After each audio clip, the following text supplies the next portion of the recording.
Pria ini bernama Bernard Garrett.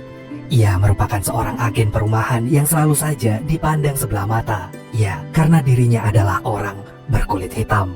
Sejak kecil sambil nyemir sepatu, ia selalu nguping dan mencatat obrolan orang-orang kulit putih yang sedang membahas tentang bisnis properti. Ayahnya yang mengetahui itu segera memperingati Bernard. Jika sampai orang-orang kulit putih itu sampai tahu, mereka pasti nggak akan segan melenyapkan Bernard. Dan mau dimanapun Bernard berada, sekalipun dia memiliki otak yang cemerlang, tetap saja Bernard gak akan bisa memiliki kesempatan yang setara dengan orang-orang kulit putih. Namun, setelah memiliki istri yang bernama Eunice dan seorang putra, Bernard pun tetap nekat pergi ke Los Angeles demi merintis karir sebagai agen perumahan. Dan untuk sementara waktu, Bernard sekeluarga tinggal di rumah paman Eunice. Pamannya itu sempat ngasih tahu Bernard kalau perusahaan penerbangan lagi ada pembukaan besar-besaran.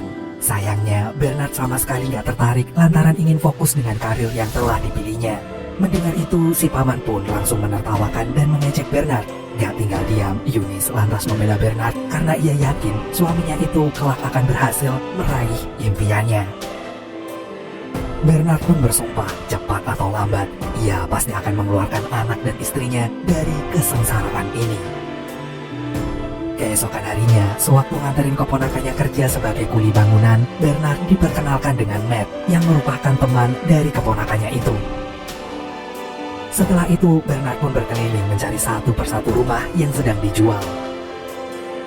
Namun, uang tabungannya tidak cukup. Bernard pun gagal membeli rumah-rumah itu. Eunice pun lantas mempertemukan Bernard pada kenalannya yang bernama Joe Morris. Morris sendiri merupakan seorang pemilik bar yang ternyata telah memiliki 17 properti. Eunice merasa kalau Morris adalah orang yang tepat untuk menjadi mitra bisnisnya Bernard. Namun setelah melihat tingkah Morris yang dianggapnya aneh, Bernard pun secepat kilat menolaknya. Bernard lalu pergi menemui Barker yang merupakan seorang kepala bank. Maksud dari kedatangannya itu adalah untuk meminjam uang. Namun sayang, pinjaman yang diajukan Bernard berujung pada penolakan. Melihat nasib kerjaan Bernard gak jelas, Barker pun berani jamin bahwa Bernard gak akan mampu mengembalikan uang pinjamannya. Gak kehabisan akal, Bernard pun kemudian mendatangi Rick. Namun hal itu langsung ditolak secara halus oleh sekretarisnya. Bernard lantas menunggu di depan gedung sampai Rick pulang kerja. Dan hasilnya sama aja, Rick menolak memberikan pinjaman uang kepada Bernard. Penolakan demi penolakan itu membuat Bernard merasa terpukul. Gak berselang lama, Bernard pun mendapat telepon dari Barker yang terdengar kesal lantaran Bernard telah menjualkan namanya kepada Reed. Meski begitu, Barker memberitahu Bernard agar lekas mengambil uang pinjamannya dengan Reed. Rupanya hati Barker luluh saat melihat kegigihan Bernard. Ia lantas bersedia menjadi penjamin untuk Bernard. Beberapa hari kemudian, setelah berhasil mencairkan pinjaman, Bernard lalu merenovasi rumah yang baru saja dibelinya. Namun, seorang nenek berkulit putih protes.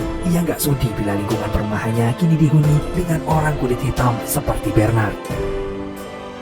Gak mau ambil pusing, Bernard pun segera melanjutkan kerjaannya itu, dan dia pun merekrut Matt untuk membantunya.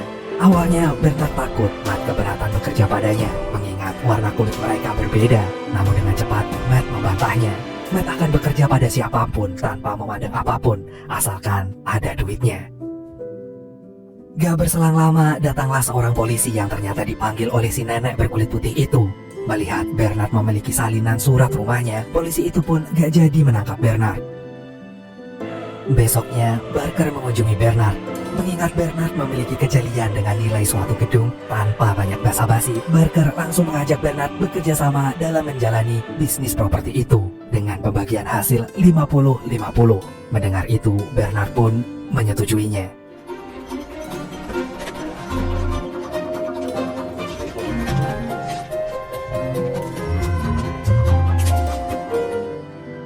Setelah mendapatkan keuntungan yang besar, Bernard lalu membelikan rumah yang megah untuk Eunice. Namun kebahagiaan itu tidak bertahan lama, lantaran Barker mendadak tiada dalam tidurnya. Dan seusai kematian Barker, istri Barker memutuskan kerjasama sepihak dalam berbisnis properti bersama Bernard. Rupanya Barker memiliki maksud terselubung. Ia sama sekali tidak menyertakan nama Bernard pada setiap dokumen kontrak. Bahkan sebenarnya istri Barker gak sudi membagi hasilnya. Bernard baru bisa mendapatkan haknya apabila memiliki saksi. Namun semua itu percuma. mengingat Reed ada di pihak istri Barker. Di tengah kekecewaannya itu yang merasa dunia ini sangatlah gak adil, Bernard tiba-tiba mendapatkan sebuah ide yang cemerlang.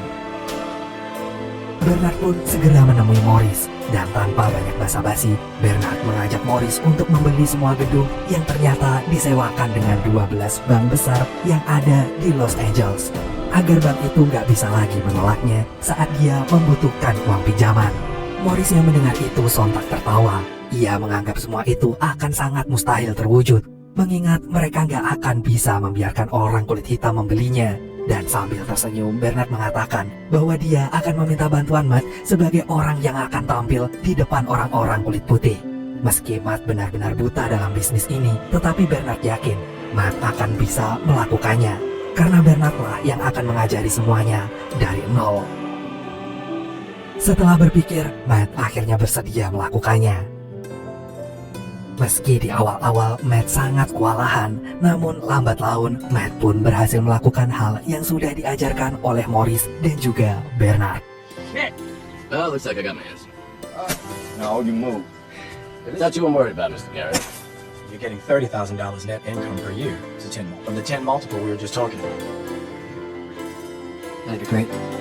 Right? You have to carry the food. Dan besoknya, Morris telah mengatur pertemuan Matt dengan pemilik bank yang bernama Charles Renault, yang merupakan orang paling tajir di sana. Dan Morris akan berpura-pura menjadi seorang supir yang mengantarkan Matt dengan sebuah mobil limousine. Singkat cerita, setelah Matt mampu menjawab semua pertanyaan Renault sesuai dengan jawaban yang udah dipersiapkan dan dihafalkan di luar kepala, Renault pun akhirnya memutuskan untuk menjual gedung banknya itu kepada Matt. Dan sejak saat itu, satu persatu gedung bank itu resmi menjadi milik Bernard dan juga Morris.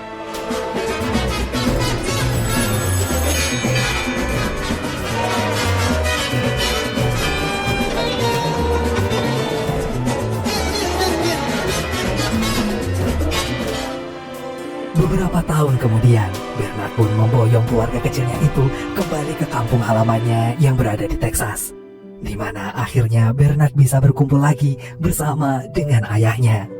Dengan cepat, sang ayah bilang bahwa dirinya sangat bangga atas pencapaian anak sematawayangnya itu. Keesokan harinya, Bernard pun mengajak putranya untuk jalan-jalan mengelilingi kampung halamannya.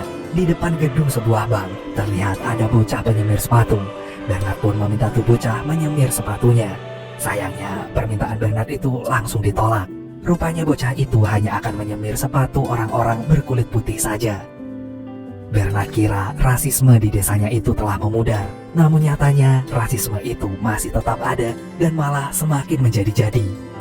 Untuk itulah Bernard berencana akan membeli bank lagi di daerah asalnya.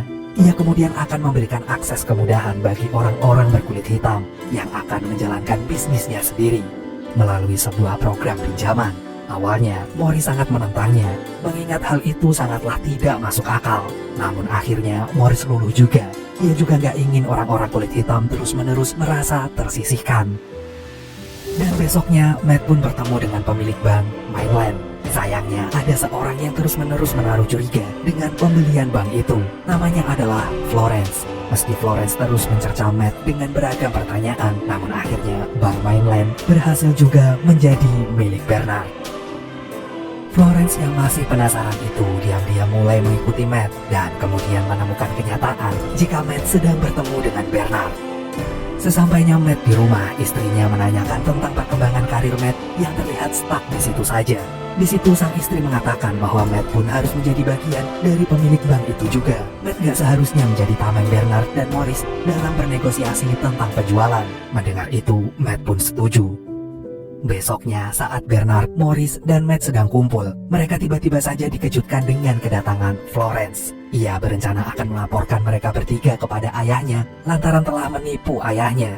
Namun semua itu segera dibantah Bernard karena kenyataannya ayah Florence tahu kalau si orang-orang kulit hitamlah yang merupakan dalang dari pembelian gedung Bank Mainland itu. Mendengar itu, Florence gak tinggal diam. Ia memperingati jika keuangan bank akan segera diselidiki. Setelah kejadian itu, Matt menyarankan jika mereka harus membeli bank lagi. Matt pun menjelaskan bahwa mereka kali ini harus membeli bank Marlin. Di sela-sela penjelasannya, Matt memberanikan diri untuk menjadi pemilik baru dari bank itu. Dengan cepat, Morris dan Bernard pun menentangnya, mengingat Matt adalah anak kemarin sore yang mana pengalamannya masih sangat minim. Meski begitu, Matt pada akhirnya berhasil menjalani Bank Marlin itu. Ia lalu memiliki beberapa pegawai, dan ternyata Eunice menyamar sebagai cleaning service untuk mengawasi Matt. Begitupun yang terjadi dengan Bernard. Eunice kemudian meminta Matt untuk sadar diri agar tidak tinggi hati sampai menjadi kacang yang lupa dengan kulitnya. Dan gak lama berselang, Florence pun mengabarkan dengan puas bahwa 2 orang kulit putih ingin mengambil semua saldonya dari bank yang ditangani oleh Matt. Keesokan harinya, Matt didatangi seorang petugas inspeksi yang menanyakan seputar pinjaman dari bank yang terlihat gak beres. Matt pun menjawabnya dengan penuh kebingungan, dan akhirnya si petugas itu menemukan bukti bahwa pinjamannya telah dimanipulasi.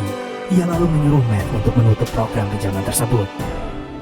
Sementara itu, Bernard dan Morris yang melihat itu berusaha meyakini diri mereka sendiri bahwa semua akan baik-baik saja. Gak lama dari itu, Matt pun ngasih tahu ke Morris dan Bernard jika kini mereka semua sedang dalam bahaya. Mengetahui Bernard sedang dalam masalah, Eunice segera menguatkan suaminya itu. Ia mengingatkan Bernard bahwa nggak semua orang bisa tahan melalui proses yang panjang seperti ini. Dan bila pada akhirnya harus kembali kehilangan semuanya lagi, mungkin itu adalah peringatan bahwa jatah gagal mereka masih belum habis. Dan setelah mengetahui dalang siapa yang melaporkan program pinjaman itu, Morris dan Bernard pun menyuruh Matt untuk segera menyelamatkan pembukuannya. Namun sayangnya, semua udah terlambat. Treasury Department has revoked Mainland's license to do banking. You're from the building now, please leave the ledgers where they are. The building is now closed to the public, and we must ask. FBI, ground zero. Pada saat persidangan, Matt mengatakan bahwa ia hanya mengikuti perintah dari Bernard dan juga Morris. Matt pun lalu bebas dari segala tuduhan. Dan sebelum sidang dilanjutkan, Bernard dan Morris saling bercerita tentang kesan pertama mereka ketika pertama kali bertemu. Bernard pun berterima kasih sekali kepada Morris yang mempercayai di mana saat itu gak ada satupun orang yang benar-benar tulus mau membantunya. Padahal di awal-awal Bernard sangat membenci Morris. Lalu tibalah saatnya Bernard yang melakukan pembelaan di persidangan. Tanpa banyak basa-basi, Bernard bilang, gak di desanya, gak di ibu kota, semua sama saja dalam memperlakukan orang-orang kulit hitam, di mana orang-orang berkulit hitam itu selalu saja tersisihkan. Padahal kalau bisa request sama Tuhan sebelum lahir, mereka pun ingin memohon pada Tuhan agar terlahir dengan kulit putih saja, supaya jalan hidup mereka lebih terjamin kemudahannya.